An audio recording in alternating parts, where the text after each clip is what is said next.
உங்க நாடகத்தெல்லாம் பார்த்துக்கிட்டு மக்கள் சும்மா இருக்க மாட்டாங்க. நீங்க உங்களோட வசதிக்காக அவங்களோட நிக்கிறதும் அவங்களோட நிக்காம இருக்கிறதும் நாடகம் ஆடுறதும் நாடகம் ஆடாம இருக்கிறதும் அது சரி. நம்புற மாதிரியே நாடகம் ஆடுறதுல தான் நீங்க கில்லாடிங்களாச்சு. அதையும் மீறி நம்ம விவசாயிங்க உங்க போராட்டத்துக்கு எதிராக போராடினாங்கன்னா பிரச்சனை தான். அதனால இனிமேல் உங்க நாடகத்தை பார்த்துக்கிட்டு மக்கள் சும்மா இருக்க மாட்டாங்க.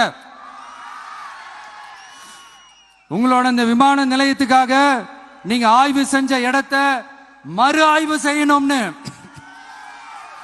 ஒன்றிய அரசுக்கும் மாநில அரசுக்கும் நான் கேட்டுக்கிறேன். விவசாய நிலங்கள் இல்லாத இந்த பாதிப்புகள் குறைவா இருக்கிற இடங்களா பார்த்து உங்களுடைய விமான நிலையத்தை கொண்டு வாங்க. வளர்ச்சி தான் மக்களை முன்னேற்றம்.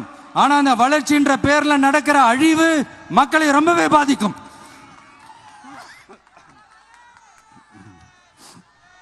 நீங்க எல்லாரும் உங்களுடைய ஊர் கிராம தேவதைகளான கொல்லமெட்டால் அம்மன் மேலையும் எல்லை அம்மன் மேலையும் ரொம்பவே நம்பிக்கை வச்சிருக்கீங்கன்றது எனக்கு தெரிஞ்சது. அந்த நம்பிக்கையை இழந்துடாதீங்க. உங்களுக்காகவும் உங்க ஊருக்காகவும் இனி உங்க வீட்டு பிள்ளையான நானும் தமிழக வெற்றி கழகத்தோட தோழர்களும் சட்டத்துக்கு உட்பட்டு எல்லா வழிகளிலும் உங்களோட உறுதி அளிப்பேன்.